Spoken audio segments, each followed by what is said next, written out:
Adorons-le, Seigneur, nous t'adorons ce soir. Nous te célébrons, nous te bénissons. Il y a de l'admiration dans nos cœurs pour toi. Il y a de l'adoration dans nos cœurs pour toi. Il y a de la confiance dans nos cœurs pour toi. Il y a la joie de te savoir au milieu de nous. Il y a de la joie de nous savoir dans ta présence. Nous t'adorons, Père. Nous te bénissons. Nous t'aimons. Avec nos faibles mots et ces cantiques, nous venons t'exprimer ce qu'il y a dans nos cœurs.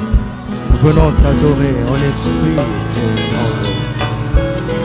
Nous venons t'honorer, toi notre Père. T'exprimer notre reconnaissance, toi notre Sauveur. Et t'élever, toi notre Seigneur. Car tu es notre Seigneur. Tu es notre Sauveur. Tu es notre Père. Tu es notre bien-aimé. Tu es notre vie. Tu es notre force. À toi la gloire. À toi l'honneur. À toi la puissance. À toi la force. À toi la sagesse. À toi le règne. À toi la majesté. À toi Jésus. Ton nom est Jésus. Oh, est très digne de louange.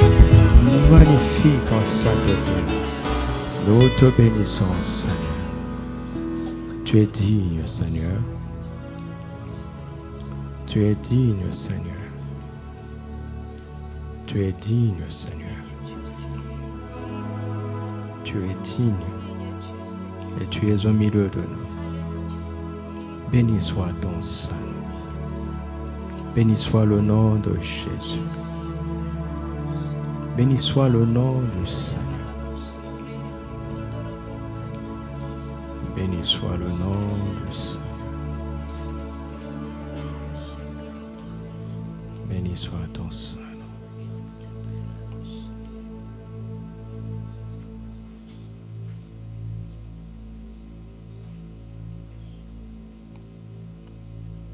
Béni soit ton saint nom, Seigneur.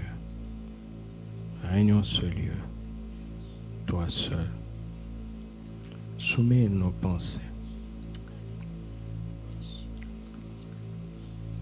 Soumets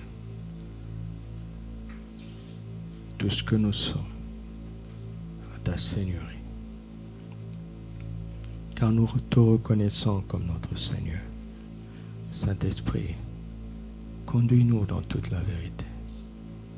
Donne-nous une compréhension profonde de ce que tu veux nous dire ce soir. Et aide-moi à être un porte-parole fidèle.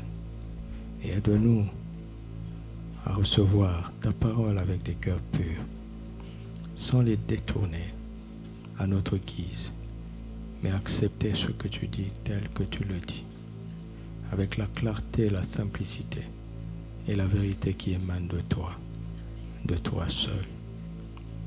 Au nom de Jésus, Amen.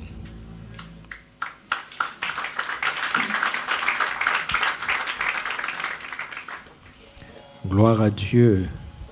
Alléluia. Galates chapitre 3, verset 29 jusqu'au verset 2 du chapitre 4. Nous commençons un grand chapitre que j'ai intitulé « À l'école spirituelle d'administration ». Alléluia. À l'école spirituelle d'administration.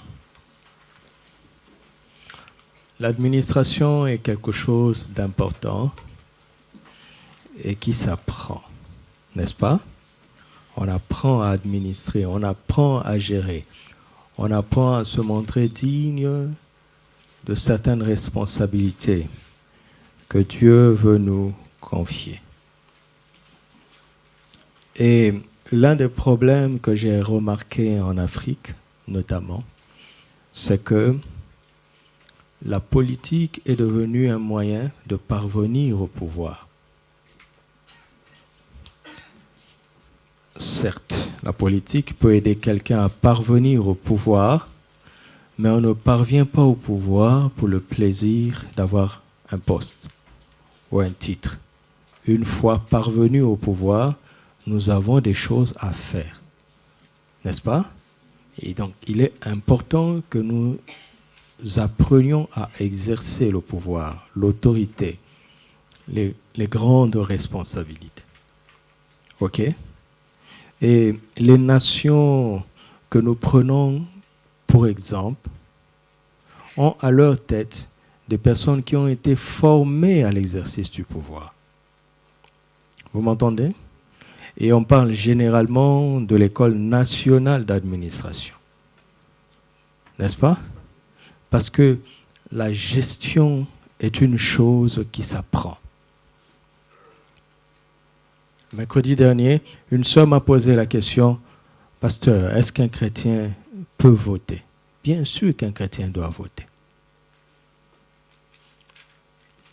Et s'il y a deux personnes qui postulent, l'une est chrétienne, l'autre ne l'est pas, qui doit-on voter?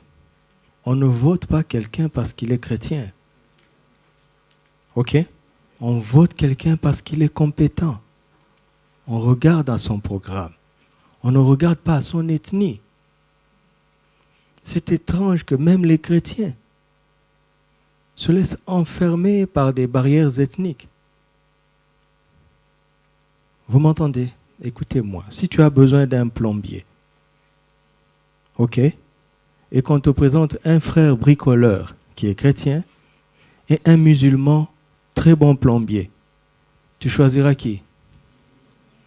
Hein? Tu vas donner l'argent à un païen? Tu as besoin d'un plombier. Tu choisiras un bon plombier, bien qu'il soit musulman. Si j'ai le choix alors entre deux personnes compétentes, l'une est chrétienne, l'autre ne l'est pas, je choisirai un chrétien. D'abord parce qu'il est compétent et ensuite parce que je peux lui faire confiance. Il est censé porter des valeurs morales. Si tu dois voyager, prendre l'avion, et on met un pilote chrétien qui va piloter par l'onction, sans en avoir le diplôme, et l'autre qui se dit athée, il ne croit pas en Jésus, mais il a un diplôme. Tu monteras dans quel avion? Réponds-moi. Dans l'avion de l'athée, d'un athée. C'est ça? Et tu fais confiance à un athée. Tu commences à douter? Mais soyons sages. Tous ces mélanges, on ne doit plus en être là. On ne doit plus en être là. Dieu n'a rien à faire avec ces choses-là. Tu as une fonction, tu dois être compétent. Et pour être compétent, tu dois t'y être préparé. C'est ce que j'essaie de tout mon cœur de faire avec vous, avec la parole de Dieu. Parce que nous n'allons pas relever les défis de la vie quotidienne par les cris, par le bruit, mais par la sagesse de Dieu, qui nous rend capables de faire des choses pratiques et précises. D'accord? D'accord. Dieu n'a jamais dit que pour qu'une nation aille bien, il faut que le président soit chrétien. Mon ami, si tu deviens président, je vous l'ai déjà dit à maintes et à maintes reprises, si tu deviens président aujourd'hui, tu n'es pas le président des chrétiens. Non? Tu es le président de tout le monde.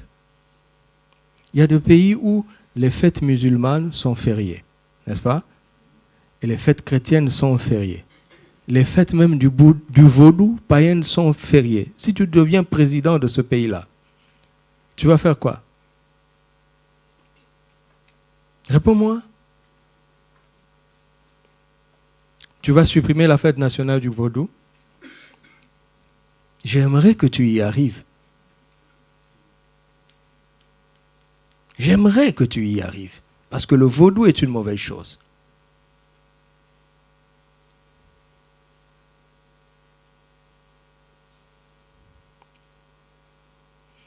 Je m'efforce de nous aider à trouver dans la parole de Dieu des réponses dans les choses de la vie. Parce que Dieu a dit que mon juste vivra par la foi. Et la foi vient de ce qu'on entend, de la parole de Christ. La foi pour toutes choses. Pour toutes choses.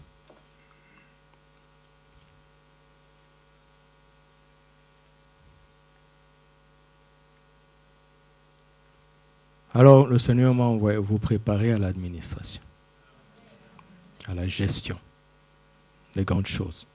D'accord? Ça se prépare. Ça se prépare. Il faut de la préparation pour tout dans la vie.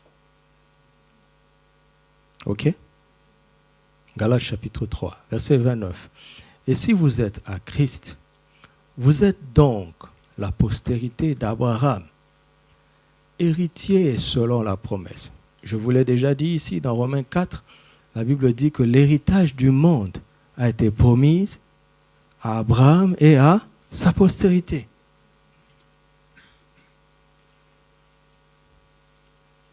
Chapitre 4, verset 1. Or, aussi longtemps que l'héritier est un enfant, je dis qu'il ne diffère en rien d'un esclave, quoiqu'il soit le maître de tout. Mais il est sous des tuteurs et des administrateurs jusqu'à quel moment? Jusqu'au moment où il le voudra? Hein? Non. Non. Le défi de celui qui croit en Jésus, c'est de ne plus être immature spirituellement. N'est-ce pas? Et Dieu a trouvé une solution pour cela. En prenant l'image des Grecs et des Romains qui préparaient l'héritier qui était un enfant, en le mettant sous la responsabilité, sous le ministère de ce qu'on appelle des tuteurs et des administrateurs. Pas jusqu'au temps où l'enfant le veut. Même pas jusqu'au temps où les tuteurs ou les administrateurs le veulent. Qui décide de la fin de cette formation? Le père seul.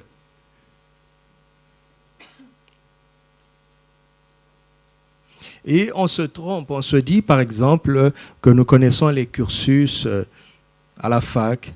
Telle formation fait 3 ans, telle autre fait 5 ans. Mais tu ne décides pas de sortir de l'école par toi-même. Jamais.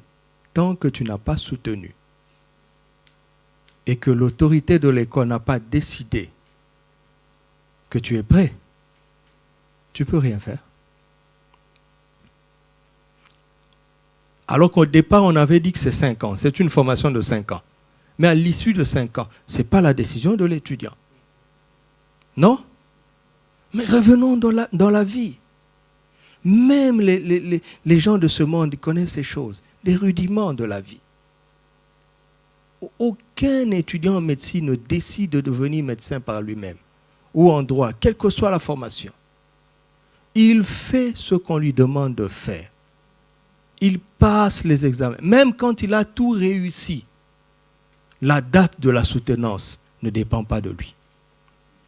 La note du jury ne dépend pas de lui. On peut lui donner injustement une mauvaise note alors qu'il a bien travaillé. Pas vrai? L'année passée, nous avons eu une sœur ici qui a très bien travaillé. Mais elle a commis l'erreur de dire à l'école, c'était une école privée, qu'elle poursuivrait en France. L'un des profs qui est dans l'administration de l'école, vous voyez le mot administration, lui a dit clairement, mais qu'est-ce que tu vas aller chercher en France? C'est une sœur qui était ici. Il y a la même chose ici et ça coûte moins cher. Elle dit oui, mais moi je préfère aller ailleurs. À partir de ce moment, le monsieur a changé d'attitude. Le jour de la soutenance, il n'y avait rien à dire. Le travail était bien fait. Mais le prof dit, je doute que ce soit toi qui aies fait ça. C'est subjectif, mais il a le pouvoir. Et il lui a mené la vie dure. Nous avons dû intercéder ici.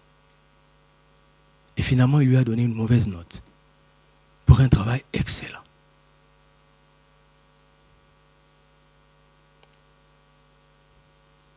Ce n'est pas l'héritier qui décide.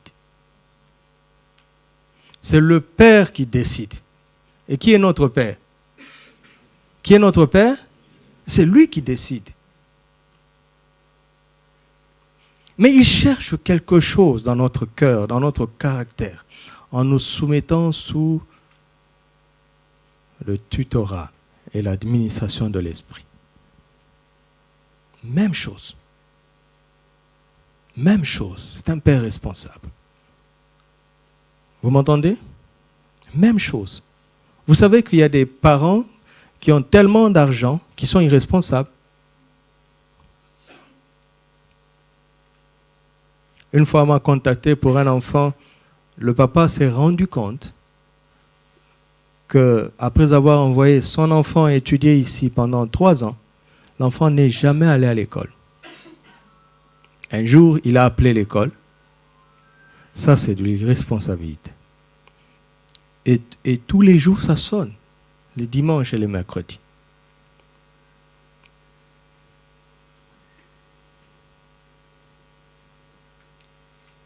C'est très impoli. Très, très impoli. Il a appelé l'école parce qu'il sentait que les choses ne tournaient pas rond. L'école lui a dit, tel enfant. Mais depuis la première année, on ne l'a plus jamais vu. Chaque année, il a envoyé de l'argent. Vous savez ce que ce monsieur a fait? Il a appelé son fils. Il lui a dit, j'arrive demain pour te voir. Et le lendemain, il est arrivé. Gentiment. Il a demandé à son fils, est-ce que ton passeport est à jour? L'enfant a dit oui. Il a dit, donne-moi le passeport. L'enfant ne s'est douté de rien. Il lui a dit, accompagne-moi. On va faire quelques courses directement à l'aéroport. C'est comme ça que le jeune homme est rentré au pays. Le papa était tellement furieux qu'il ne l'a même pas laissé faire des bagages. Mais la vérité, c'est quoi? C'est qu'on lui a envoyé 20 000 dirhams par mois. L'enfant est devenu fou. Mais oui, ça, c'est pas de l'amour. Ce n'est pas de l'amour. L'enfant vivait en permanence avec une voiture de location. Mais il aurait pu acheter une voiture d'ailleurs. Il est bête. Oui, il est bête. Je répète, il est bête. Parce que son papa n'est pas sage. Respect quand même au papa. Je ne vais pas utiliser le même adjectif. Dieu n'est pas comme ça. Il n'est pas comme ça. Ne vous laissez pas tromper par certaines choses que vous entendez. Dieu n'est pas comme ça. Il ne te donnera pas 20 000 dirhams par mois si ça te rendra fou.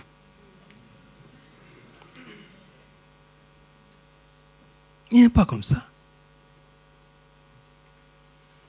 Il dit, votre Père sait de quoi vous avez besoin. Il dit, mon Dieu pourvoira à tous mes besoins, selon sa richesse.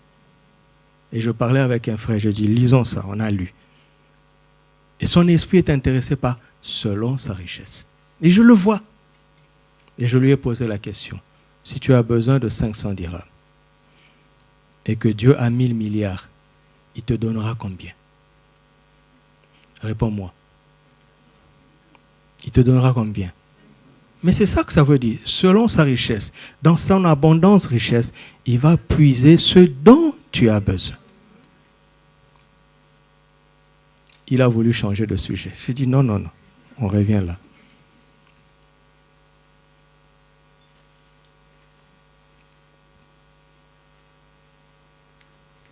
Nous devons connaître notre Dieu et notre Père. S'il vous plaît. S'il vous plaît. On doit le connaître. Alors, pour nous, dans la famille de Dieu, n'est-ce pas? Nous sommes des enfants spirituels de Dieu. Nous ne sommes pas ces enfants biologiques. N'est-ce pas? Parce que Dieu est esprit. Il n'est pas dans la chair. Et il ne nous a pas engendrés dans la chair. C'est pas logique ça? Il est esprit et si nous sommes ses enfants, c'est spirituellement que nous sommes ses enfants. Ok? Vous voyez mon père, je lui ressemble. Vous l'avez vu, non? Je suis son fils biologique. Je lui ressemble biologiquement. Parce qu'il m'a engendré naturellement. Je ressemble de même spirituellement à mon Père qui est esprit. Dieu n'est pas dans la chair.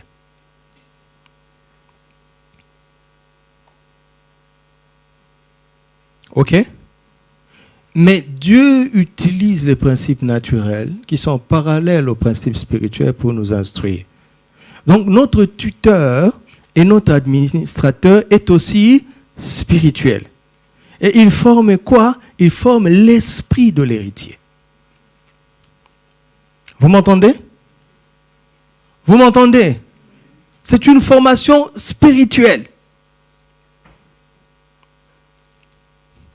Et comme le spirituel gouverne le naturel, eh bien la formation spirituelle est la meilleure.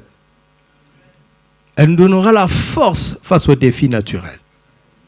Mais elle reste quand même spirituelle.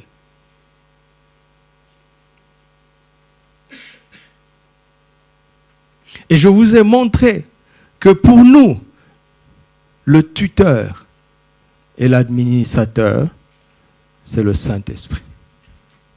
Ok? Alors, je vais continuer à mieux dire les choses pour que nous avancions. Sachez que Dieu le Père a mis ses enfants sous le ministère de son esprit. Ok?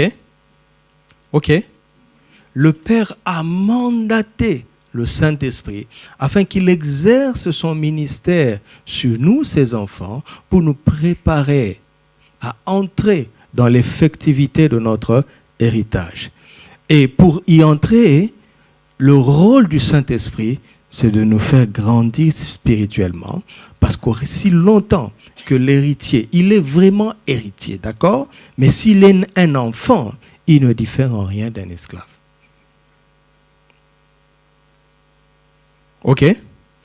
Et le Saint-Esprit est notre tuteur direct. Il est notre administrateur direct, mais il passe aussi parfois par des tuteurs et des administrateurs indirects. Ok? Il y a des choses que le Saint-Esprit fait directement dans sa relation avec chacun d'entre nous, les enfants de Dieu. Il y a des choses que le Saint-Esprit fait via certains instruments humains. Ok? Comment je le sais? Il suffit de voir dans la Bible comment Dieu s'y prend pour faire grandir ses enfants.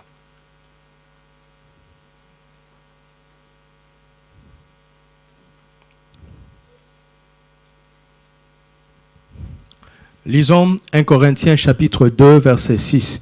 Nous lisons dans 8 secondes et puis nous lisons dans Parole vivante. 1 Corinthiens 2, verset 6, affiché rapidement. Cependant, c'est une sagesse que nous prêchons parmi qui? Parmi qui? Les parfaits. Qui sont les parfaits?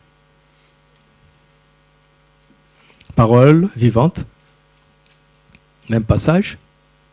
Certes, nous aussi, nous savons nous entretenir des pensées profondes. Nous possédons une sagesse et nous en parlons aux chrétiens spirituellement mûrs. Vous avez vu? Les parfaits, c'est qui? Ce sont les chrétiens spirituellement mûrs. Spirituellement mûrs. C'est ça les parfaits. Ce n'est pas des gens qui sont moralement irréprochables d'abord. J'ai ajouté d'abord. OK? Non, ce n'est pas ça. C'est qu'ils ont une grande maturité spirituelle. Continuons. Éphésiens chapitre 4, verset 11. On recommence en 8 secondes et puis on lira dans Parole vivante. Et il a donné les uns comme apôtres, les autres comme prophètes, les autres comme évangélistes, les autres comme pasteurs et docteurs. Ce sont les ministères de la parole. Dans quel but? Continue. Pour quoi? Ah. Cela veut dire quoi? Dieu sait que les saints ne sont pas suffisants par eux-mêmes pour se perfectionner. Tu ne peux pas t'opposer à ça. Tu m'entends? Tu as besoin du ministère des pasteurs, des docteurs, des évangélistes, des prophètes. Quel que soit le niveau de ton intégrité, de ta communion avec l'Esprit, il y a des domaines dans la vie où il faut qu'il y ait ça. Il faut. L'élève qui a eu 18 sur 20 au bac n'est pas un ingénieur. Il n'est pas un ingénieur. Pour qu'il passe du bac au statut d'ingénieur, il faut des professeurs. Alors qu'il est très intelligent, on voit même que c'est un surdoué. Être surdoué ne suffit pas.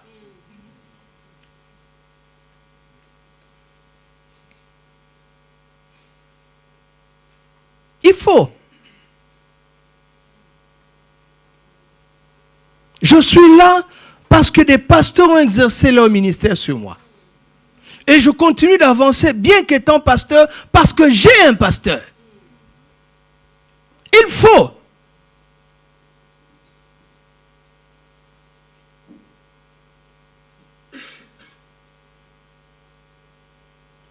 Verset 13.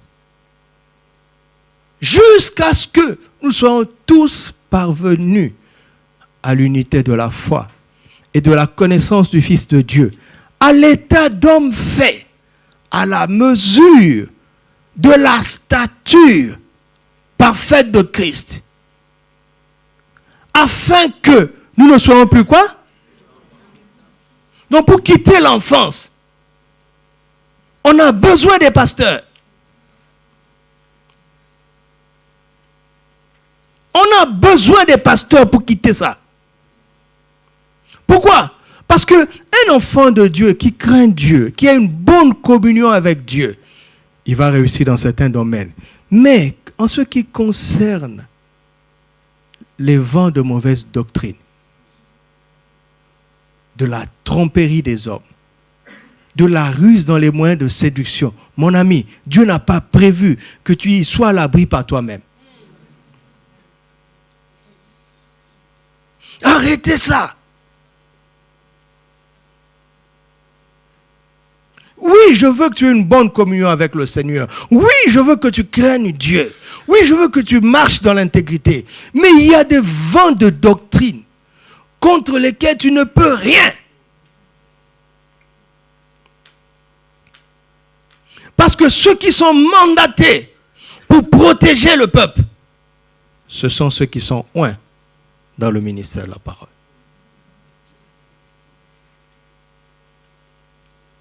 Dites-moi, est-il donné à un bébé de se protéger lui-même?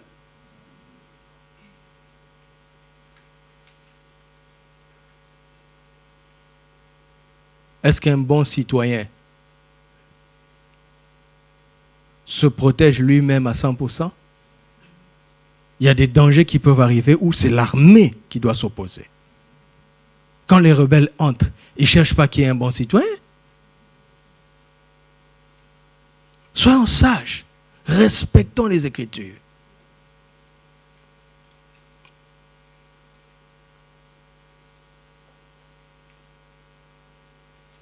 Colossiens, chapitre 1, versets 28 à 29.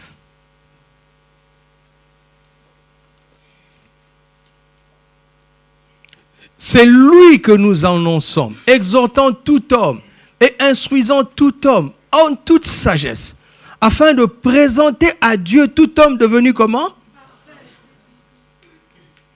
Tu vas te présenter toi-même? C'est ça?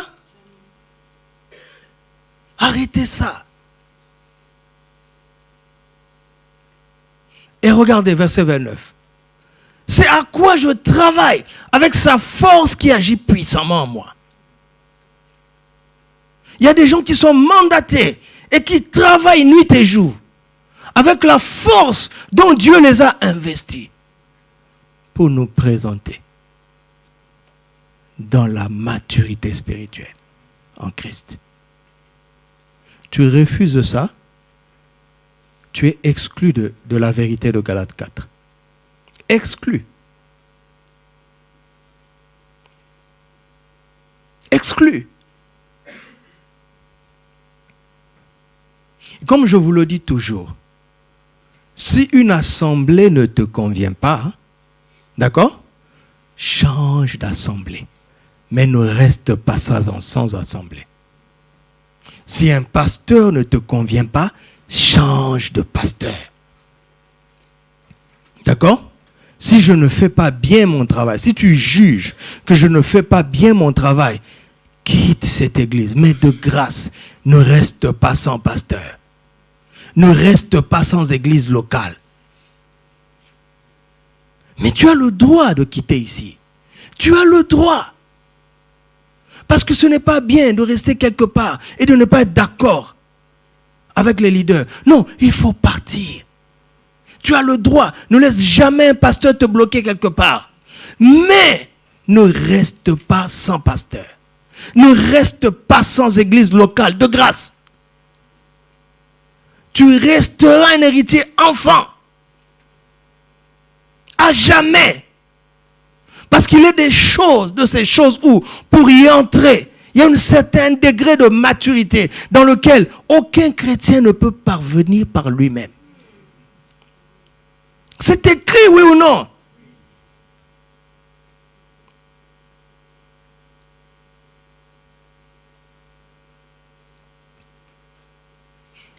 Aujourd'hui, on était censé prier.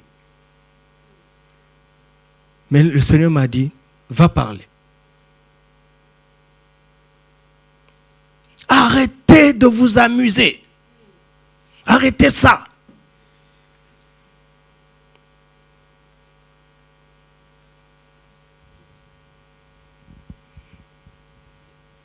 Le tuteur, je vous ai dit qu'il nous prépare à nos privilèges et à nos droits. N'est-ce pas? En fait, le meilleur mot, c'est des grâces. Vous le savez, n'est-ce pas? Voilà. On n'a pas le droit de frapper la poitrine, de dire, la santé, c'est mon droit. Tremble. C'est une grâce. D'accord? Regarde. Un enfant, chaque parent a le devoir de nourrir son enfant. Mais l'enfant n'a pas le droit de se frapper la poitrine et dire, papa, tu dois me nourrir, tu dois me payer l'école. C'est son devoir. Mais pas envers toi. Envers celui qui lui a donné la grâce d'être ton père. C'est pas le devoir d'un parent, c'est pas envers l'enfant. C'est envers l'autorité. N'oubliez jamais ça. Regarde, si ton père ne t'envoie pas à l'école, et puis quoi? Le monde moderne prévoit quoi? On lui arrache juste la garde de toi, on ne l'enverra pas en prison. Mais il rendra des comptes devant Dieu. Ce n'est pas un droit. On ne se frappe pas la poitrine en disant, papa, c'est mon droit à la santé, c'est mon droit à la guérison, c'est mon droit à la prospérité. Non. C'est une grâce. C'est une grâce. Vous comprenez? Donc nos privilèges sont en fait les grâces que nous avons en Christ. Et le tuteur nous prépare à ça. Parce qu'il y a beaucoup de privilèges. N'est-ce pas? Mais l'administrateur, lui, nous prépare à nos responsabilités, à nos devoirs.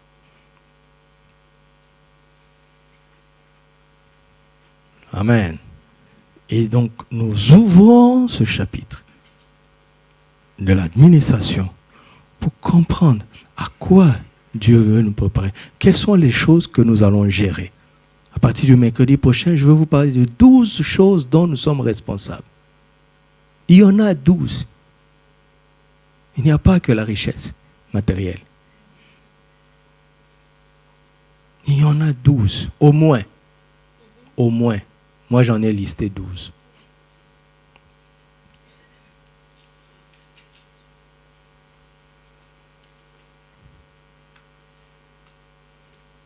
OK. Regardez quelque chose dans lequel nous devons amener l'équilibre. Parce que comme je vous ai dit, moi-même j'apprends. D'accord? Et j'observe. Je vois des messages qui sont bibliques, certes.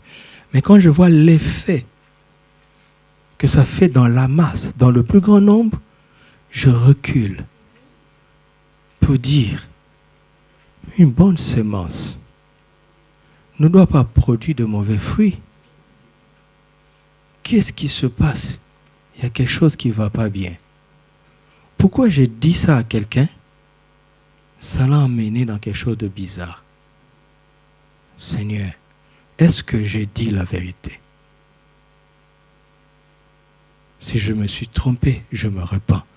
Et je viendrai vous dire, pardon, je vous avais dit que c'est ça, mais je m'étais trompé.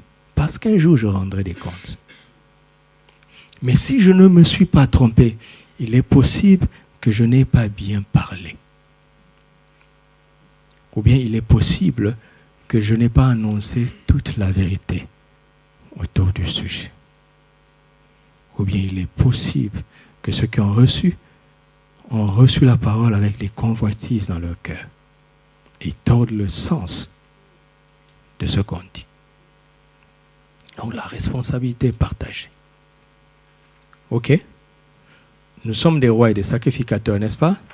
Voici quelque chose que nous allons dire ce soir pour amener de l'équilibre, la plénitude de la vérité.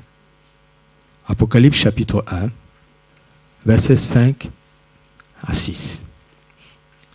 De la part de Jésus-Christ, le témoin fidèle, le premier-né des morts et le prince des rois de la terre, à celui qui nous aime et qui nous a délivrés de nos péchés par son sang. C'est déjà fait, n'est-ce pas? Verset 6. Et qui a fait de nous, on parle du passé, n'est-ce pas? C'est déjà fait.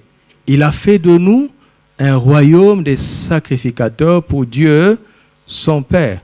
À lui soit la gloire et la puissance au siècle des siècles. Vous savez avec moi qu'il est dit qu'il a fait de nous des rois et des sacrificateurs. N'est-ce pas? Il l'a déjà fait. OK? Il l'a déjà fait. Un sacrificateur sert à quoi? À exercer son sacerdoce. Un roi sert à quoi? À régner. N'est-ce pas? Donc, s'il l'a déjà fait, si nous le sommes déjà, donc nous sommes censés déjà exercer notre sacerdoce et nous sommes censés déjà régner. On est d'accord? Apocalypse 5, versets 9 à 10. Et il chantait un cantique nouveau, en disant, tu es digne de prendre le livre et d'en ouvrir les sceaux, car tu as été immolé et tu as racheté pour Dieu, par ton sang, des hommes de toute tribu, de toute langue, de tout peuple et de toute nation. Et tu as fait d'eux, n'est-ce pas, dans le passé, un royaume et des sacrificateurs pour notre Dieu. Et le règne est conjugué à quoi? Ils régneront sur la terre. Il l'a déjà fait. Mais notre règne sur la terre est conjugué au futur. Vous m'entendez? Mais nous sommes rois, alors pourquoi? C'est ça la question. 2 Timothée 2, versets 11 et 12. 2 Timothée 2, 11 et 12. Cette parole est certaine. Si nous sommes morts avec lui, nous vivons aussi avec lui. Si nous persévérons, nous, avec lui. Si nous le régnons, lui aussi nous régnera. Donc nous régnerons au futur. Mais en attendant, nous devons persévérer dans quoi?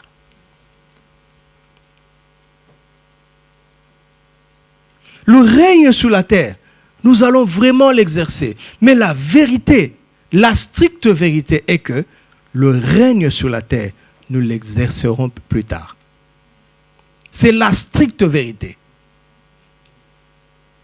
Donc nous sommes des rois qui devons persévérer afin de régner sur la terre quand ce moment sera venu.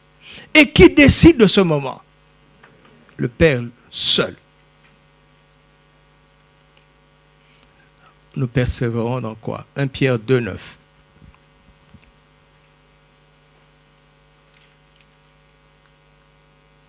Vous, au contraire, vous êtes une race élue, un sacerdoce royal, c'est la même expression. Une nation sainte, un peuple acquis. Dans quel but? Afin de régner? Afin de quoi? D'annoncer quoi? C'est quoi les vertus? C'est des valeurs excellentes. Pas les nôtres. Pas les nôtres, mes amis. Les valeurs excellentes de celui qui nous a appelés des ténèbres à son admirable lumière, c'est qui? C'est dans cela que nous devons persévérer. Dans notre ministère actuel, d'annoncer ces valeurs excellentes de celui qui nous a appelés. Le standard de vie qu'il a prévu pour les hommes. Ses qualités spirituelles et morales. Et nous n'avons pas besoin d'un trône physique pour ça. Parce qu'on peut être un roi, n'est-ce pas, et être immoral. On peut être un roi et être méchant. N'est-ce pas? Et on peut ne pas être roi et être bon. Notre règne, pour l'instant, est spirituel. Vous m'entendez? Il est spirituel. Sinon, l'un d'entre nous serait déjà appelé Sa Majesté. Quelque part. Mais nous régnons vraiment spirituellement. Alléluia. Et Dieu a prévu un temps où nous allons occuper des trônes sur la terre. Mais ça, c'est au futur. Et ce temps-là n'est pas dans notre main. Vous m'entendez?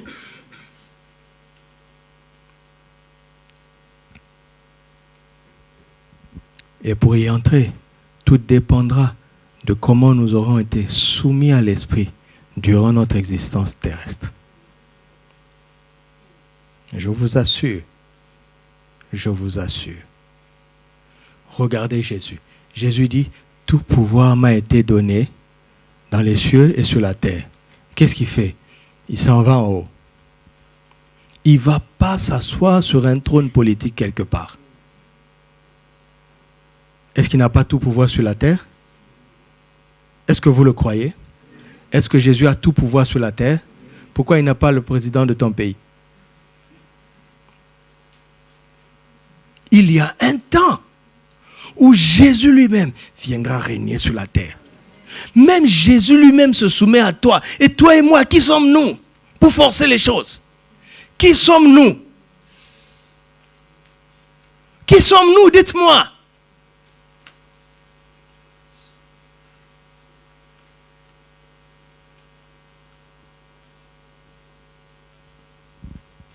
Donc, tout ce que je veux nous dire, ce n'est pas pour vous rendre charnellement ambitieux. D'ailleurs, il y aura très peu de choses qui nous rendront charnellement ambitieux. Mais je dois mieux, moi-même je travaille sur mon enseignement.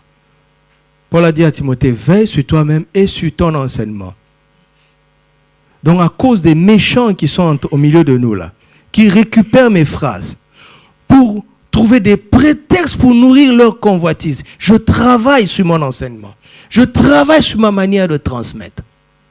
Parce que je ne veux pas que quelqu'un devienne fou un jour et que l'on dise que c'est à cause de moi.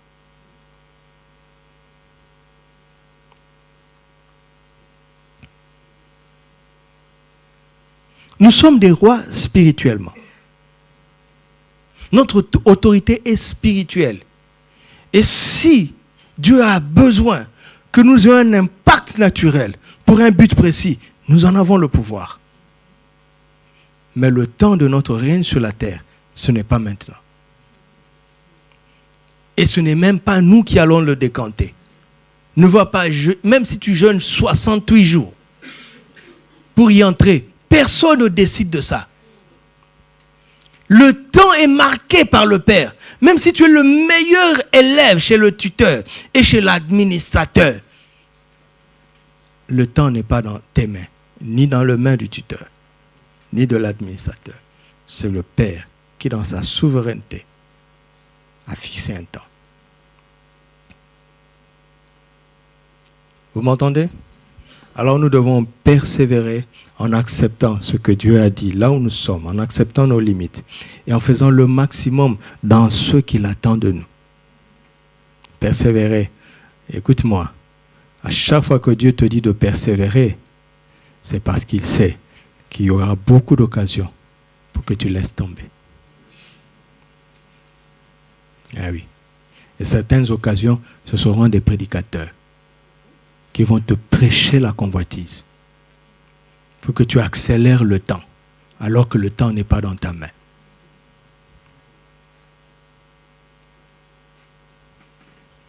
Ok. Voici une autre erreur. Romains 8, verset 19. Romains 8, verset 19.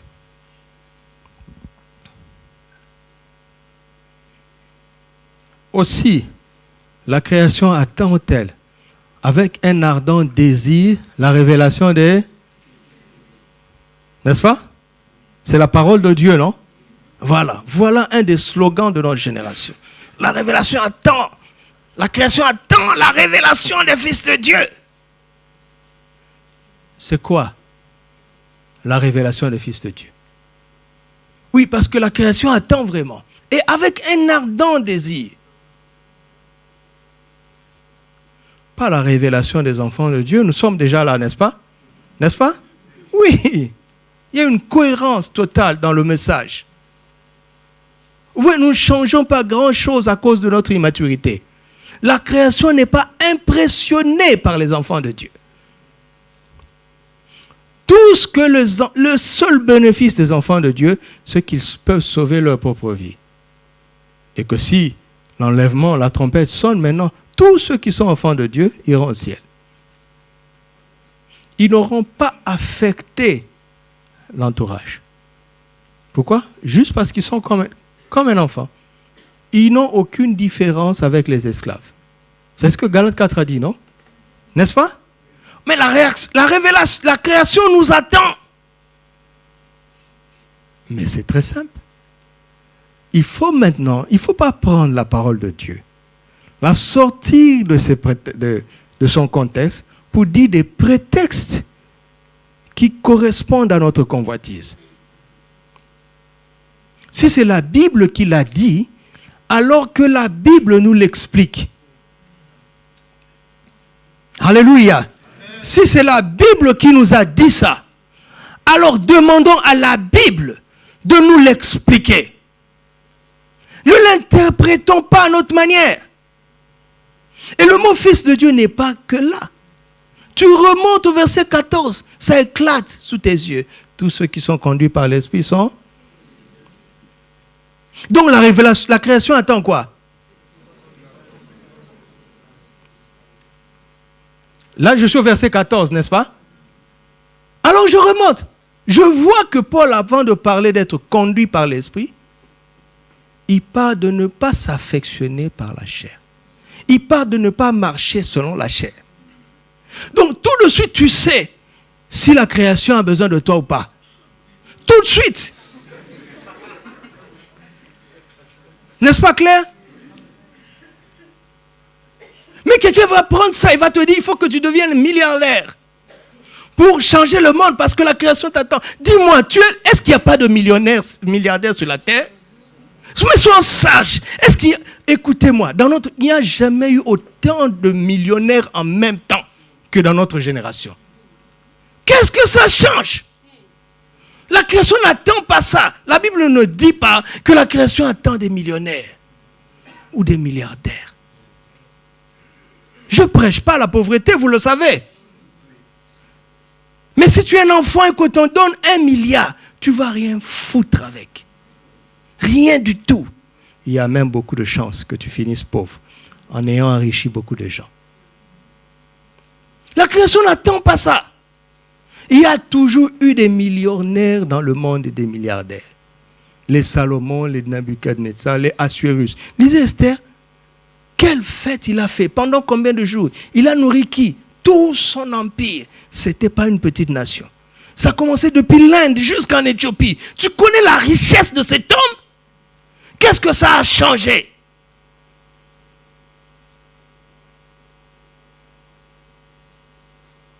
Ma création n'attend pas ça. Elle n'attend pas ça. Elle attend ceux qui s'affectionnent aux choses de l'esprit, ceux qui marchent selon l'esprit pour être conduits par l'esprit. Vous avez la Bible, non? Vous connaissez Romains 8, non? Donc ça veut dire quoi? Ça veut dire que là où je suis, je peux devenir la personne que la création attend. Je peux le devenir si je m'affectionne aux choses de l'esprit. Si je marche selon l'esprit. Si je suis conduit selon l'esprit. Vous n'allez pas me dire que je suis inutile. Vous n'allez pas me dire ça. Sans être millionnaire, depuis 2004, j'ai influencé au moins 5000 personnes dans ce pays. Non? Toutes les personnes qui sont venues dans les assemblées où j'ai été pasteur, ça dépasse 5000. Depuis 2006 jusqu'à aujourd'hui. Je n'ai pas eu besoin de devenir millionnaire pour ça. N'est-ce pas? Donc la création dans ce territoire du Maroc bénéficie de ma vie. Laissez-moi vous parler un peu comme un insensé. Pour te montrer que tu peux le faire. Tu peux le faire dès maintenant. Ça ne veut pas dire que tu vas changer le monde entier. Tu peux influencer la création là où tu es.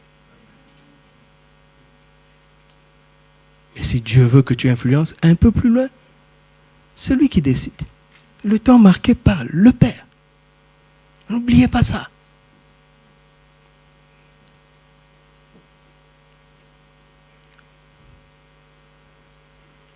Vous entendez ça? Un fils de Dieu, c'est qui d'autre? C'est qui? On a lu Ephésiens 4, n'est-ce pas? C'est quelqu'un qui respecte le ministère des pasteurs, n'est-ce pas? Pour ne plus être un enfant. Quand Satan souffle les fausses doctrines, lui n'est pas emporté. Et la création discerne quelqu'un de fiable. N'est-ce pas? Un fils de Dieu, c'est qui encore? 2 Timothée 3, verset 15, à partir du verset 15. Dès ton enfance, tu as suivi les Écritures qui peuvent rendre sage à salut. Toute Écriture est inspirée de Dieu, utile, tant, afin que l'homme de Dieu, équipé, accompli pour toute bonne œuvre. Comment? Par le ministère des Écritures. J'ai pris du temps ici, toute une séance, où je vous ai montré que si tu vas maintenant au verset 10, c'est que Paul a bénéficié de l'expérience. Timothée a bénéficié de l'expérience de Paul. Ça a accéléré sa croissance.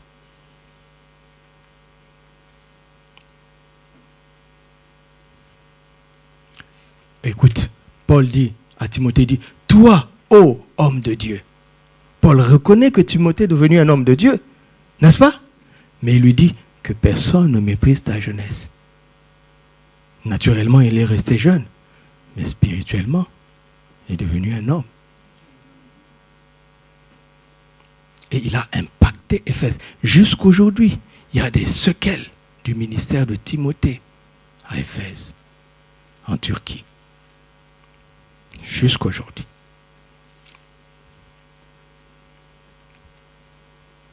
Vous m'entendez?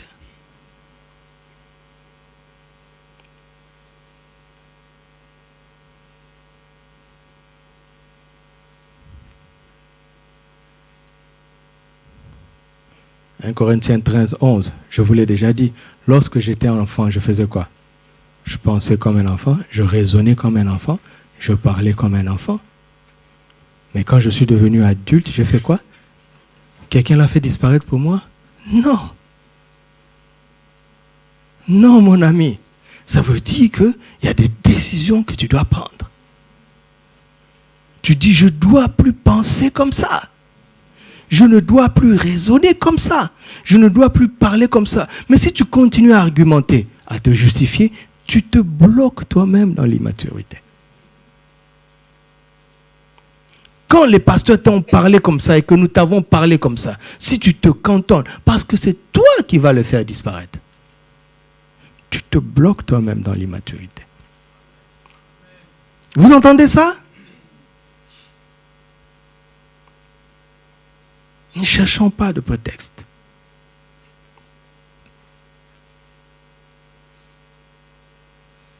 Et quoi d'autre?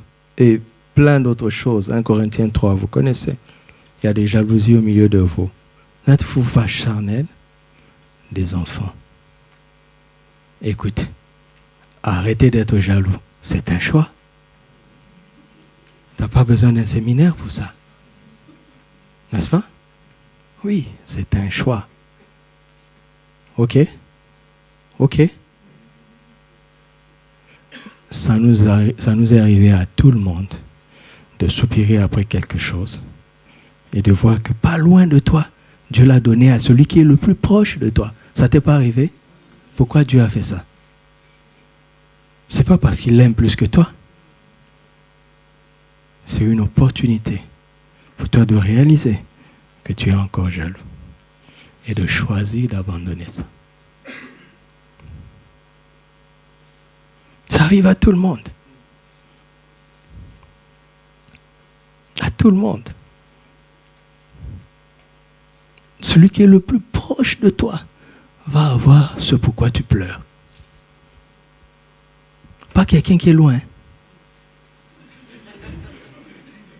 Ça arrive à tout le monde, surtout parmi les jeunes. Un frère ou bien une sœur te plaît. Le frère ou la sœur va s'arranger pour aimer ton ami. Et pas toi. Ça te dérange, ça.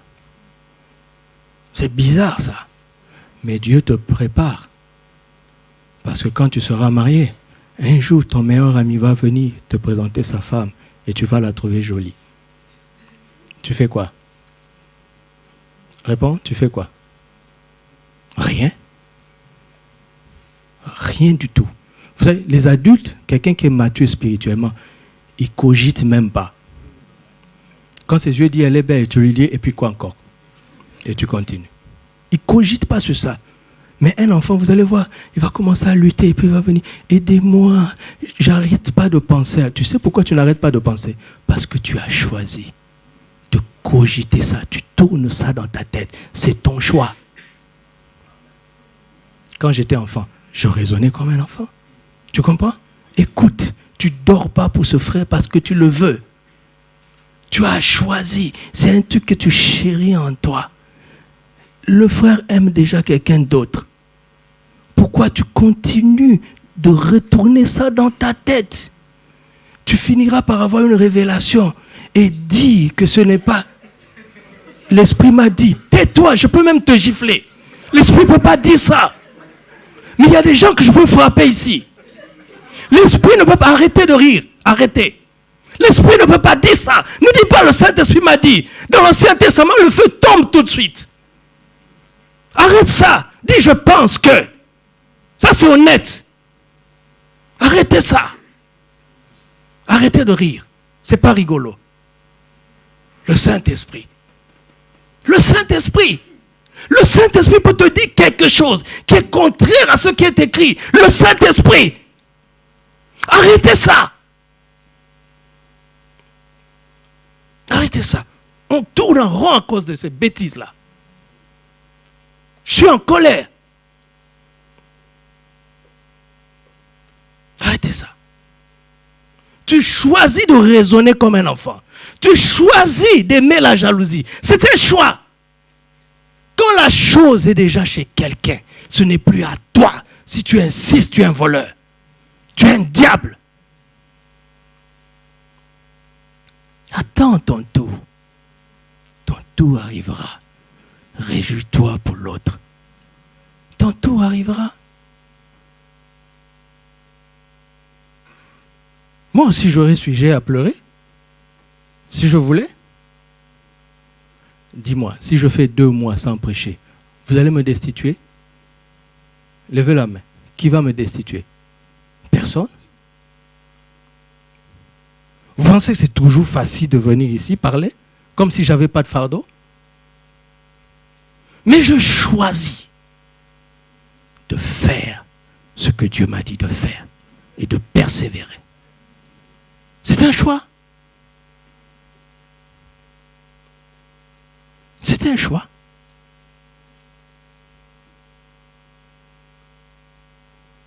Il faut détester l'immaturité. D'accord? C'est pour ton propre intérêt.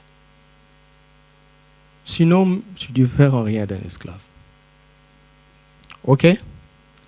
Ok. Vous allez revenir mercredi prochain? Ça sera encore plus chaud. Ouais. Quelles sont les qualités d'un administrateur spirituel? D'accord? Puisque nous sommes à l'école, n'est-ce pas, de l'administration spirituelle. OK?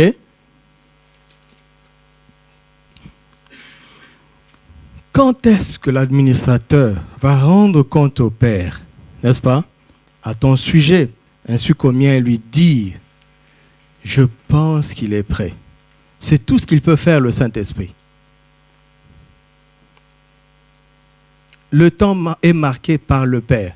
Mais lui, il a une mission. Quand est-ce que le Saint-Esprit va rendre témoignage de toi au Père et dire que je pense que tu es prêt?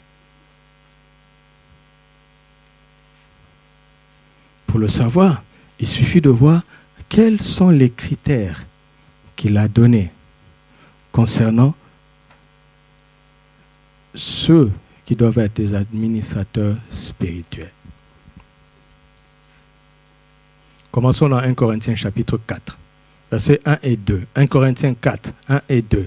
Ainsi qu'on nous regarde comme des serviteurs de Christ et des dispensateurs des mystères de Dieu. Le mot dispensateur ici, c'est le même mot qu'administrateur dans Galates 4, 2. D'accord? D'accord? C'est le même mot en grec. Donc, reviens. On peut dire ainsi qu'on nous regarde comme des serviteurs de Christ et des administrateurs des mystères de Dieu. Verset 2. Du reste, ce qu'on attend des administrateurs, c'est que chacun soit trouvé. La première qualité recherchée chez un administrateur spirituel, c'est la fidélité.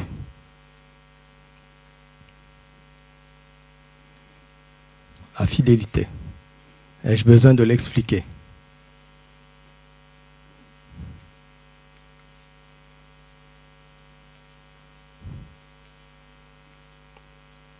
La fidélité.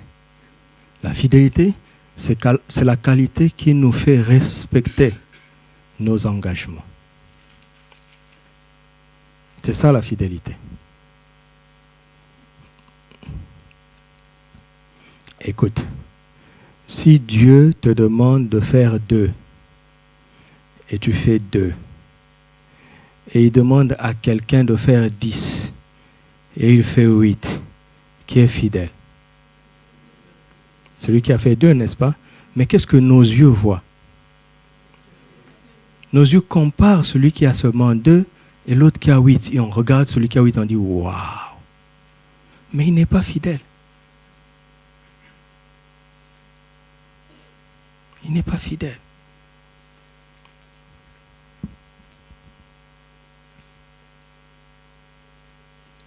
Il y a une notion d'engagement au préalable. Et qu'on respecte à la lettre. À la lettre, mes amis.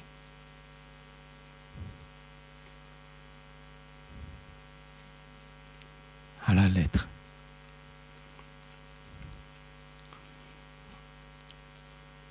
« 1 Jean 1,9 » Juste une parenthèse pour nous aider. 1 Jean 1,9 Si nous confessons nos péchés, il est pour nous les pardonner et pour nous purifier de toute iniquité. J'en ai déjà parlé. Qu'est-ce qui fait que Dieu nous pardonne toujours? Hein? C'est parce qu'il est d'abord fidèle. Vous entendez? Donc il ne regarde pas à nous. Il regarde à lui-même. 2 Timothée 2, verset 11. Ça va nous aider encore. 2 Timothée 2, 11. On va aller maintenant jusqu'au 13e verset. Cette parole est certaine. Si nous sommes morts avec lui, nous vivons aussi avec lui. Si nous persévérons, nous régnerons aussi avec lui. Si nous le régnierons, lui aussi nous régnera. Continuons. Si nous sommes infidèle, il demeure. Il ne peut pas. Pourquoi? Car il ne peut se régner. Qu'est-ce que cela veut dire? Celui qui est infidèle, il se renie lui-même. Et Dieu ne peut pas se régner lui-même. Vous entendez ça?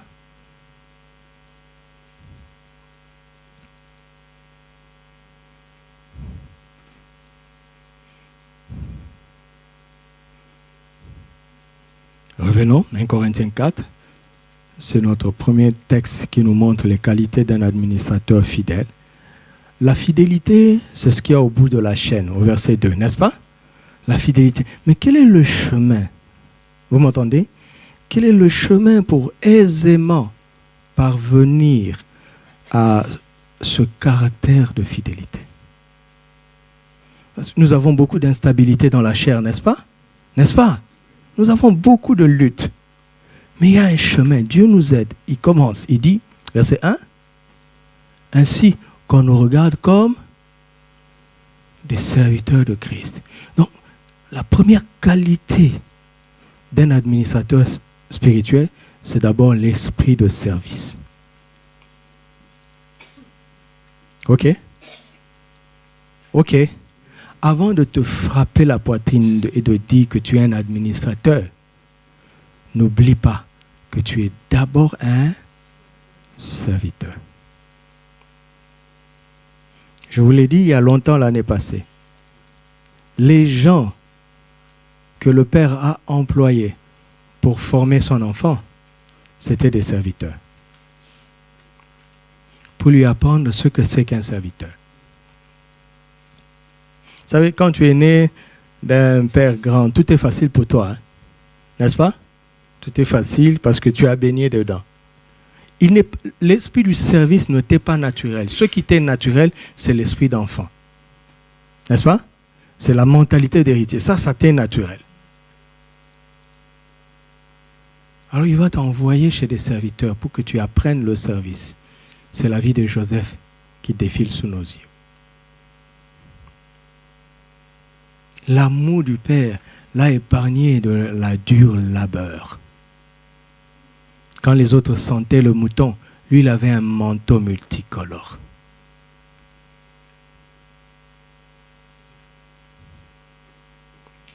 Il a appris la vie d'un esclave et d'un serviteur. pour finalement quoi? Gouverner le monde à travers la première puissance du monde, l'Égypte.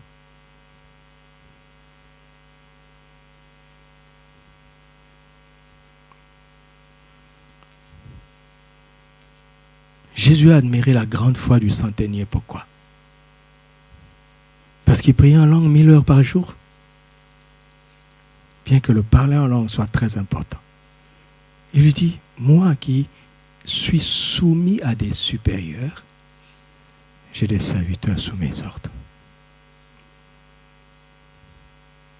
Je dis à l'un, va, il va. Il est en train de dire, j'ai une autorité naturelle sur mes subalternes parce que j'ai une soumission naturelle sur mes supérieurs. J'ai appris, en ayant des supérieurs, j'ai appris ce que c'est qu'être soumis. Et ceux qui me regardent, ils voient que je suis un bon serviteur. Ils respectent mon leadership. Ça, c'est l'une des choses dont nous allons rendre compte, le leadership. Ça, c'est mercredi prochain. Mais écoutez-moi, mes frères et sœurs qui finissaient les études, je veux que tu entreprennes, d'accord? Commence d'abord par travailler chez quelqu'un. D'accord? Que ça devienne une règle à TPV. Personne ne quitte le banc de l'école pour créer une entreprise. Et je vous le dis, je ne veux pas ça. D'accord? Si tu veux aller loin, si tu veux vivre le maximum, va d'abord travailler chez quelqu'un. D'accord? Que ça devienne une règle. Citez-moi quelqu'un dans la Bible qui a brûlé cette étape. Citez-moi un seul. Citez-moi un seul. Citez.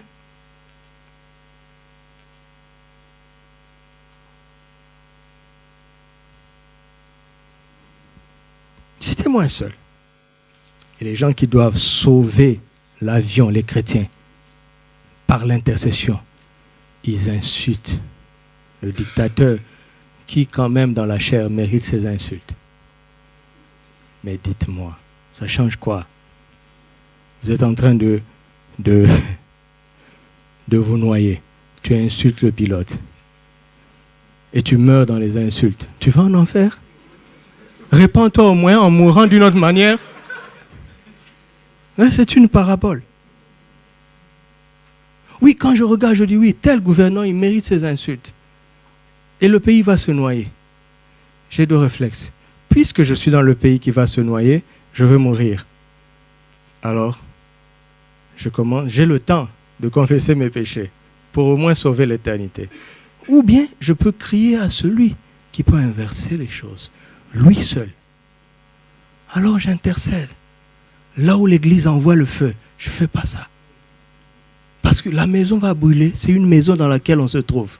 Si tu ne savais pas, hein, si tu ne savais pas, la maison que tu es en train de brûler, tu es dedans. Si tu ne savais pas. L'esprit du service. Toutes les personnes que Dieu a utilisées ont été testées sur le terrain du service. Tous. Le meilleur, celui qui a réussi le mieux, c'est David. On l'a ou un roi, il est retourné derrière le troupeau. C'est le meilleur, hein, après Jésus. Et il reçoit un SMS. On a besoin de toi dans le palais royal. Il dit, Alléluia, la prophétie s'est accomplie. Et puis il lit maintenant le texte jusqu'au bout. Non, pour que tu joues à la harpe. Il dit, sans effet. Moi j'ai l'onction royale. Le jour où vous aurez besoin de moi comme roi, vous m'appelez. Sinon là, je ne viens pas. Il a fait ça? Non, il est venu. Il a joué. Il a joué à la harpe. Alors que c'est lui le roi. Son père l'envoie et lui dit, hey, va donner du pain à tes frères. Il doit dire à ton papa, mais race incrédule et perverse. Tu as oublié ce que le prophète avait dit. Il a fait ça? Non, il va doucement. Doucement. L'esprit du service, mes amis. L'esprit du service. Je suis allé dans des endroits où les gens nous servent tellement. Quand je dis merci, ils disent non, non, non, pas ça. Ne me remercie pas. Surtout pas. Je suis allé dans un endroit, on m'a logé là où était Sarkozy. Et puis ils me disent, Sarkozy était dans cette chambre. Et puis la personne qui a payé l'hôtel, elle dit, tu vaux mieux que lui. J'ai dit, ah bon? Quand je suis rentré dans la chambre, je dis, moi là? Moi? Et le frère a senti. Le lendemain, il m'a dit, pasteur, arrête de te sous-estimer. Quelle honte. Il a senti. Et c'était vrai.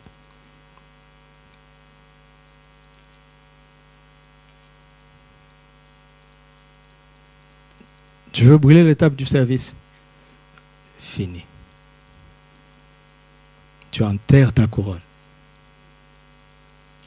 Il y a des gens aujourd'hui sur Internet qui nous racontent leurs conclusions. Pourquoi ils sont méchants comme ça? Pourquoi ils sont méchants comme ça? Il y a 20 ans, tu le connaissais? Non. Pourquoi c'est maintenant que tu le connais? Pourquoi ils sont méchants, malhonnêtes comme ça? Pourquoi tu ne l'as pas connu il y a 20 ans? Parce qu'il était là où tu ne pouvais pas le voir. Maintenant, il est dans la gloire. Il dit tout, sauf son parcours. Non. C'est pas honnête. C'est pas honnête. Toutes ces personnes qui nous inspirent, ils sont parvenus par l'esprit du service. Tous, à part les tricheurs, tous. Et c'est de ça dont ils doivent nous parler.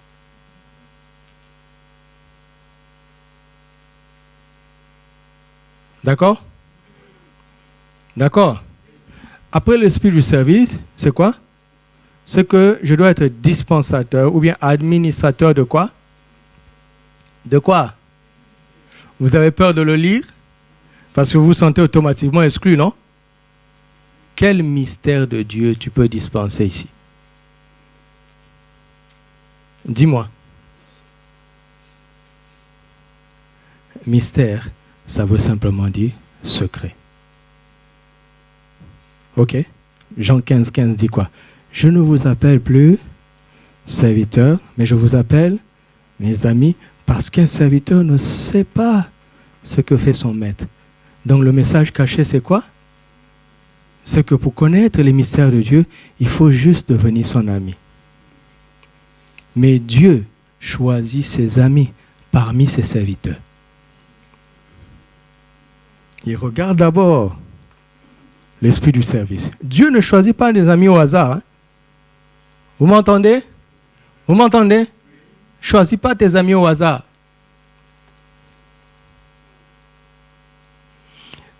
Écoute, quand j'arrive là, le mot mystère ne m'intéresse plus. Écoutez-moi, je ne passe pas mon temps à chercher les secrets de Dieu. Quand quelqu'un insiste pour que tu lui ouvres ton cœur, il a l'esprit de Delilah. Ça ne se demande pas. Et moi, je ne veux pas être Delilah envers Jésus. Quand j'arrive là, les mystères ne m'intéressent plus.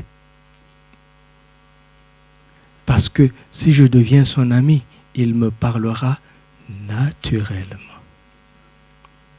Je n'ai pas besoin d'intercession pour ça. Vous m'entendez? Vous me suivez? Donc, l'esprit du service, deuxièmement, l'amitié.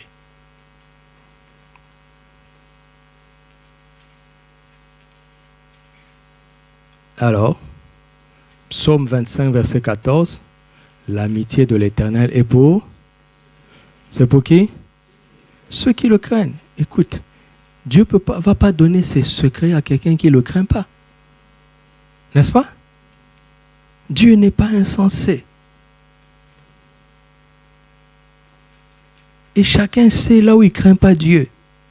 Tu ne sais pas? Tu ne sais pas? Tu as besoin d'une prophétie qui va t'exposer ici? Tu préfères ça? J'ai posé une question. Tu préfères ça? Dieu déteste tout ce que chacun d'entre nous fait qui ne lui plaît. Il déteste ça. Et Dieu ne se compromet pas. Il ne fait pas d'amitié charnelle ou bien d'amitié intéressée. Donc qu'est-ce que je fais? Je dis, Seigneur, là je suis faible. Je veux vaincre ça. Parce que je t'aime. Je veux ton amitié. Non, mais les gens, ils oublient ça. Ils insistent, bénis-moi seulement. Ça, c'est pas grave, Seigneur. Bénis-moi le flou, Seigneur, le flou. Et Dieu regarde, il dit, je ne veux pas te perdre. C'est pas clair ça?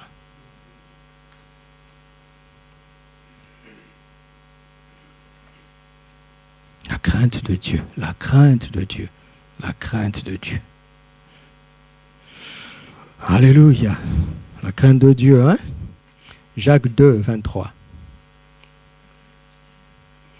La première clé, c'est la crainte de Dieu. La deuxième, Jacques 2, 23. Ainsi s'accomplit l'Écriture, ce que dit l'Écriture. Abraham crut en Dieu, et cela lui fut imputé à justice, et il fut appelé.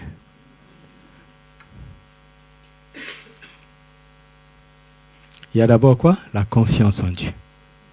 N'est-ce pas? La justice de Dieu. Et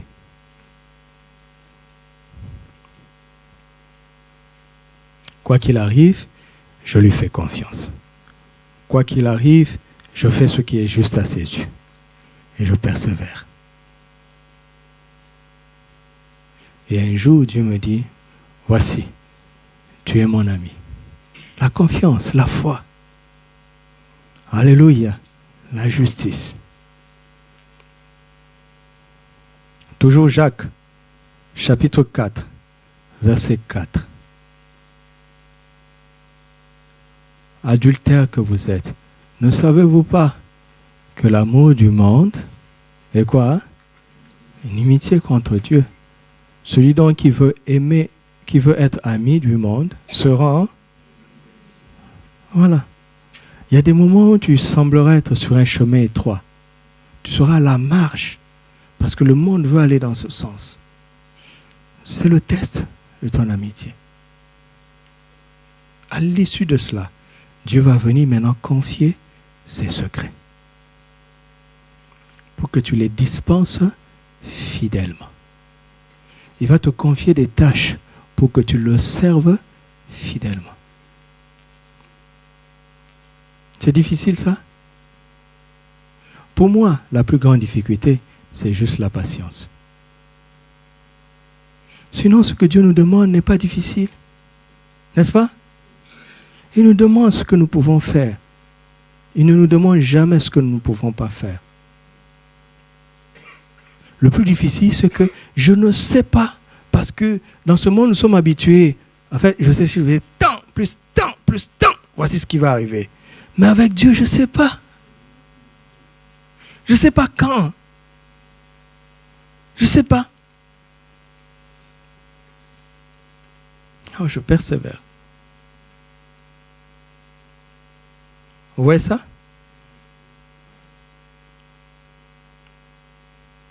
Je persévère. C'est ce qu'on attend d'un administrateur. OK? Proverbe 3, 32.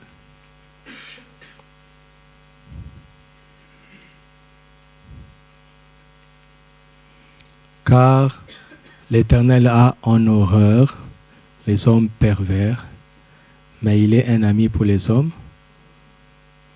Est-ce qu'on doit commenter? À chaque fois que tu fais ça, c'est l'amitié de Dieu que tu repousses. Combien il est difficile maintenant aux gens de répondre par oui ou par non. Combien il est difficile. La droiture de cœur.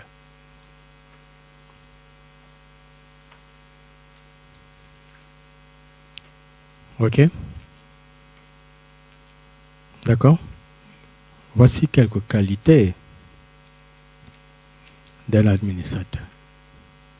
Pour que, ensemble, nous soyons d'accord que ce que nous allons apprendre, c'est pour viser ça. D'accord?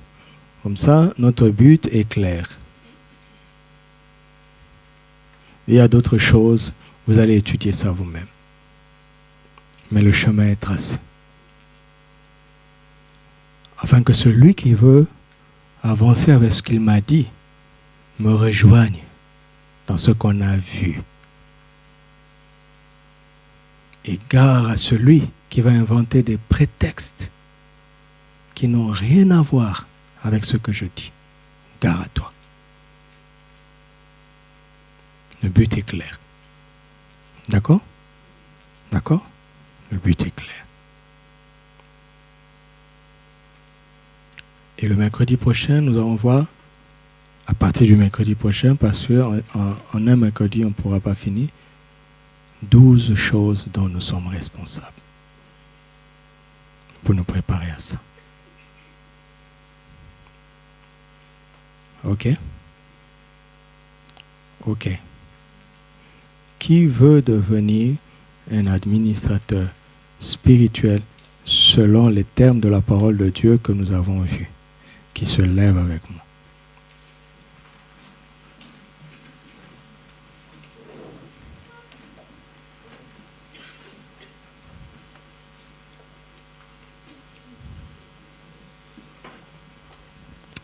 Alors, je vais donner quelques sujets de prière. Nous prierons brièvement parce que nous n'avons plus beaucoup de temps. Mais je veux que nous prions intensément et que nous prions des paroles qui viennent de notre cœur. Et autant que possible, que nous prions avec intelligence. Parce qu'en priant avec intelligence, tu es en train de voir toi-même si tu as compris ou pas. D'accord? Nous allons commencer à rendre grâce à Dieu notre Père de nous avoir choisis et de nous avoir donné son esprit et de nous avoir donné une église locale afin qu'il nous prépare à quitter l'immaturité spirituelle. Prions pour cela. Père, nous te rendons grâce ce soir parce qu'à travers ces moments, nous réalisons combien tu tiens à nous et combien tu nous aimes. Merci pour le Saint-Esprit qui agit en nous depuis que nous sommes en Christ, qui rend témoignage à nos esprits que nous sommes tes enfants. Mais le même Saint-Esprit qui nous donne ce témoignage, il veut que nous parvenions au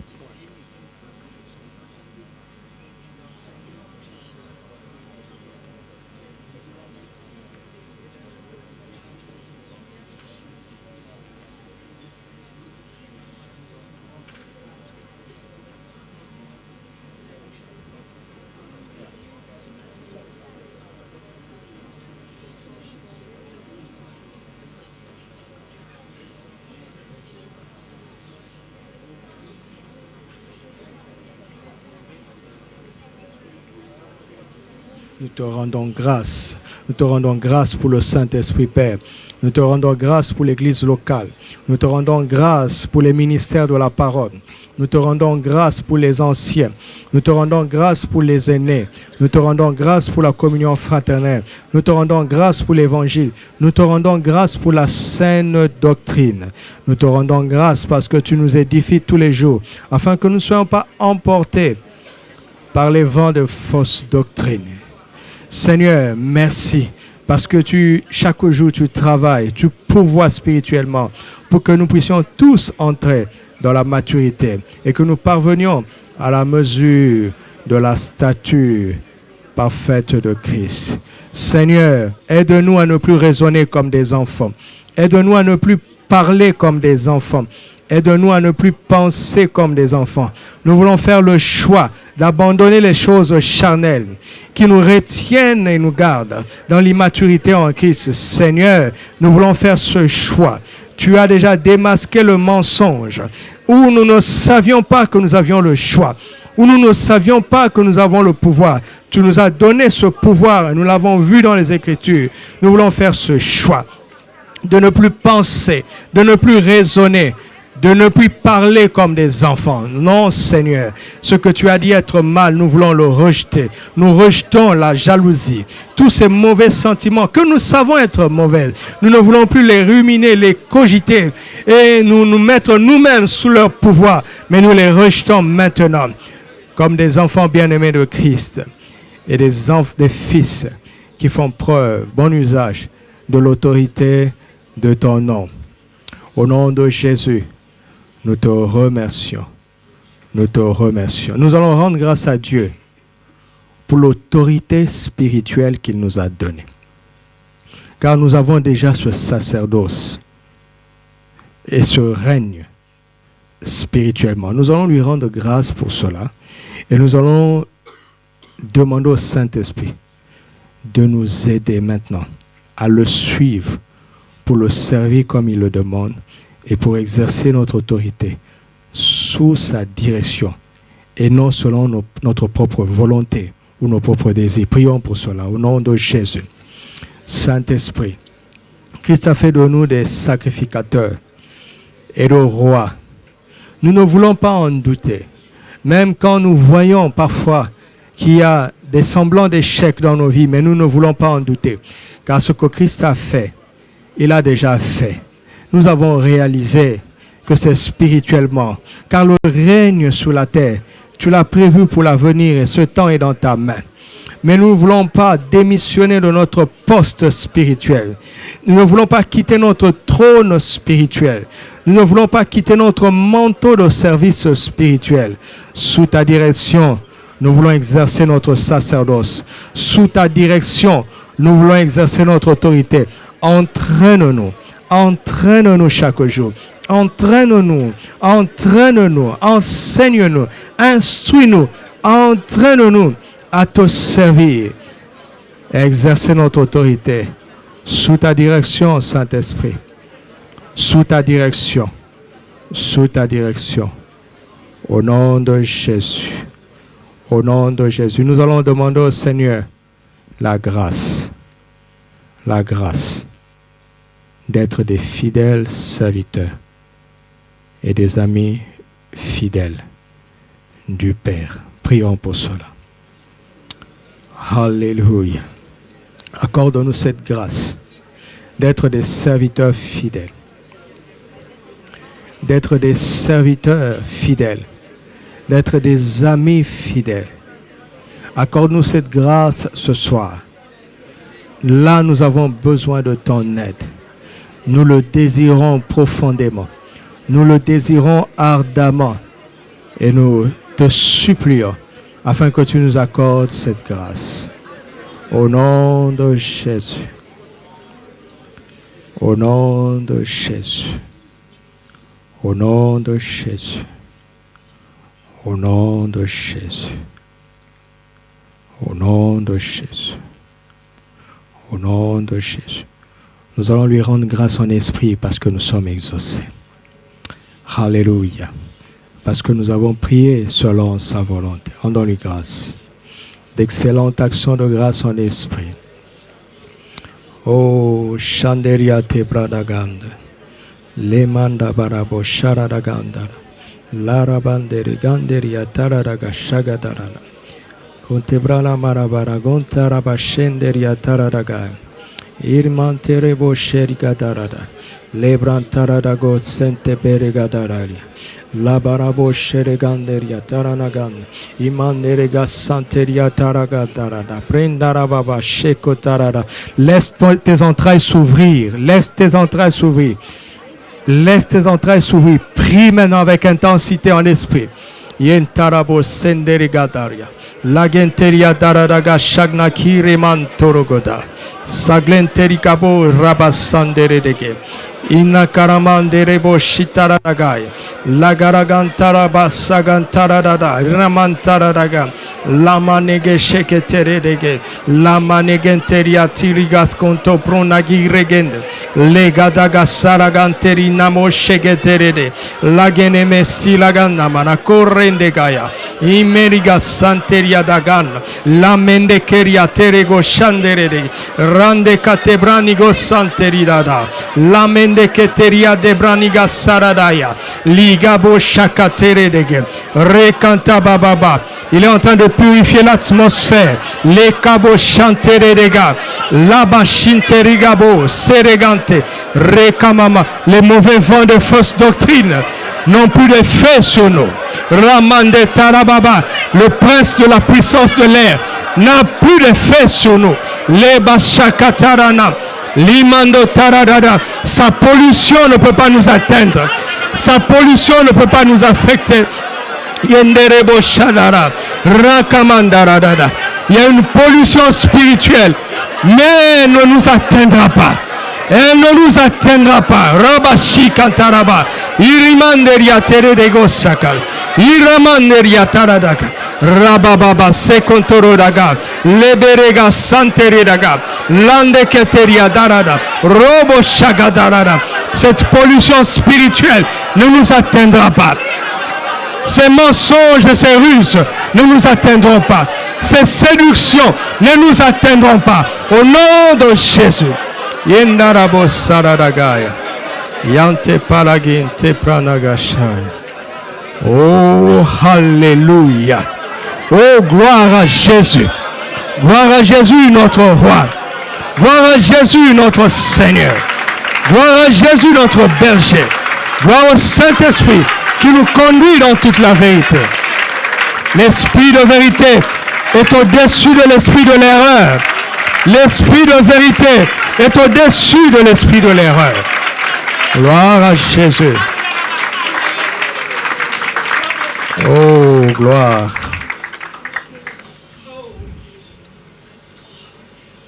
Le combat dépasse nos besoins, mes frères et mes sœurs. Église du Seigneur, écoutez ça.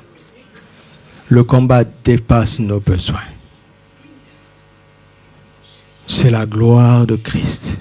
Son intronisation dans les cœurs, dans cette génération. C'est de cela dont il est question. C'est de cela dont il est question. Le gouvernement de la terre, c'est de cela dont il est question. Il nous prépare dans cette vie pour qu'un jour nous puissions revenir régner avec lui. Il nous prépare. Il nous prépare. Nous aurons des victoires. Nous ferons des exploits, certes. Mais ce n'est rien comparé à la gloire à venir. Ce n'est rien comparé à la gloire à venir.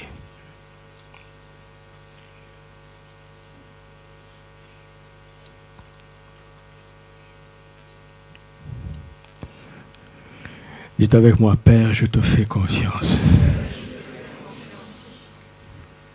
Et je veux demeurer dans la grâce de la justice. Que le don de la foi m'a accordé en Christ Jésus, afin que je devienne ton ami dans cette génération. Et que je reçoive de toi les secrets qui sont chers à ton cœur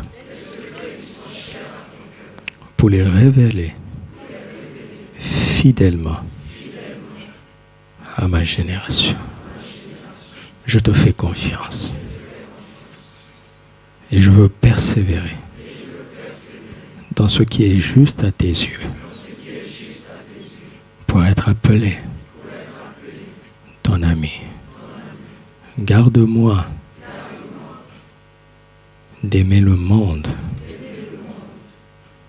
au point de perdre ton amitié. Augmente le discernement afin que je puisse voir là où l'ennemi essaie de me tromper détourner mes yeux de Christ pour aimer le monde. Le monde ne mérite pas que je puisse t'abandonner pour lui. Personne, ni rien, ne mérite que je puisse t'abandonner. Sois à jamais celui que j'ai le plus précieux. Et je te fais confiance. Je sais que tu m'aimes. Je sais que tu es capable. Je sais que tu prends soin de moi. Et qu'entre tes mains, je ne serai jamais en danger. Père, je t'en supplie. Garde-moi d'échouer selon toi. Mais je veux de tout mon cœur réussir et atteindre le succès que tu as prévu pour moi. Et j'y arriverai par ta grâce. Au nom de Jésus. Amen.